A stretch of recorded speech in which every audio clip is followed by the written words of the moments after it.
आवेदन आधार में हाइकोर्ट यह निर्देश देते परिवार अदालत राय को खारज कर हाइकोर्ट।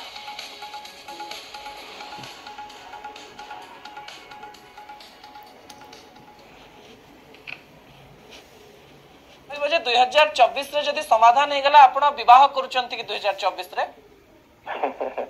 मु आज्ञा सर्वप्रथम तो मोर जो सम्माननीय वकील माने मोर जो लॉयर्स माने जो मानको जोगुरु मु आज विजयटी हासिल करि पारली मु से मानको धन्यवाद जणैबी। आज्ञा से मानकर आशीर्वाद चाहिबी आपण मानकर समस्तଙ୍କର जो जो दर्शक माने भी जनसाधारण ओडिसा रो मो ऊपर विश्वास स्थापित रखिजन केबी माने से माने अविश्वास मते करी ना आपण मानको बहुत बहुत कोटि कोटि धन्यवाद प्रणाम। मोर पितांकर देह अति मात्रा रे असुस्थ तो तांकर हेल्थ को केमती हमें रिकवर करिवु तांकर ट्रीटमेंट केमती प्रॉपर्टी करि परिवु हमें ट्रांसप्लांट जदी करि पारलु भलो भाबरे तांकर किडनी को ताले it is the biggest achievement for me and for my entire family. तापरे ऑफ कोर्स मो लाइफ मोर बंचिबार अधिकार अछि आउ सम्मान से बंचिबार अधिकार अछि मो बापा मांकर मो 2024 रे आपण विवाह करि परंते। तो फाइनली एते दिन परे एते वर्ष परे राय आसीगला जमती सबू संपर्क एवं भांगुची एथरक आमर जो सेलिब्रिटी भितर जो अनुभव वर्षा को जोड़ी जो चली एते दिन परे आज से संपर्क भांगा जाऊँ भांगी गला कहले चले। आज हाइकोर्ट को तरफ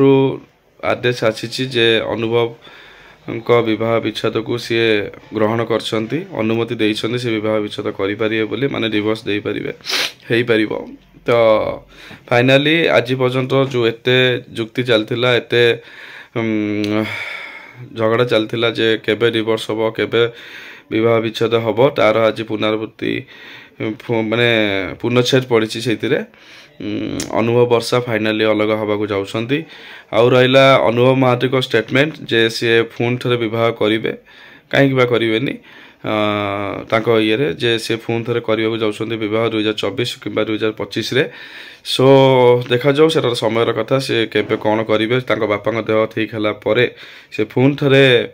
विवाह करने निष्पत्ति नहीं किंतु या पूर्व फैमिली कोर्ट रे तांको जुक्ति को खारज करा जाइथिला गोटे प्रकार हारी जाइथिले बोली आमे कहि परिबा किंतु पुणी थे शेष हाइकोर्ट को निर्देश रे आज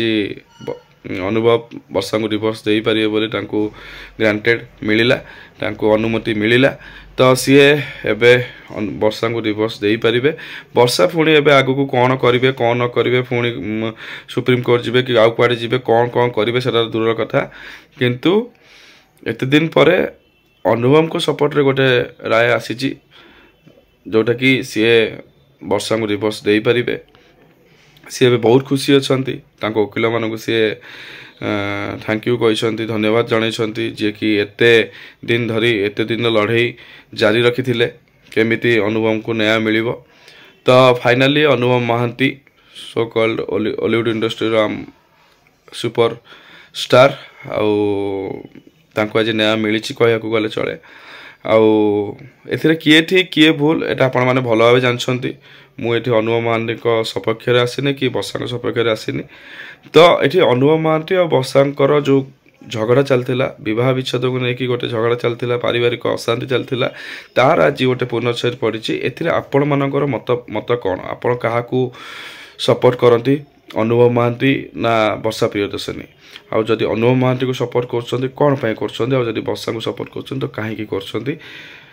जदि समय मिले आम कमेंट बॉक्स निश्चय जनइबे आपण एते खुशी आज ये सुप्रीम कोर्ट आज हाईकोर्ट को जो निर्देश रे आपण माने केते खुशी जो डिसीजन आसिला यहाँ केते दूर ठीक भूल यहाँ आपण निश्चिंत जनइबे। तो फाइनाली गोटे एते वर्षर संपर्क रे पूर्णच्छेद पड़िला। तो भगवान को ये रखा से दी जन जो भी था जो भी जहाँ सहित भी जमीती भी रुहतु जी जहाँ जगार भल रुहतु खुशी रुहतु आपण मैंने भी सेमती नुआ वर्ष आसुची नुआ वर्ष नुआ कर स्टार्ट करूँ समस्त भल रुहतु आम चैनल टाक देखु था टे भल पाया दिंतु जमी सबू चैनल मानक दौरान ताले आमे भी टे आगू बढ़ी पारू। तो पुणी देखा हम आउ गोटे नेक्स्ट ब्लॉग रे सेटा पर्यंत रही पुणी देखा love you all love you Odisha.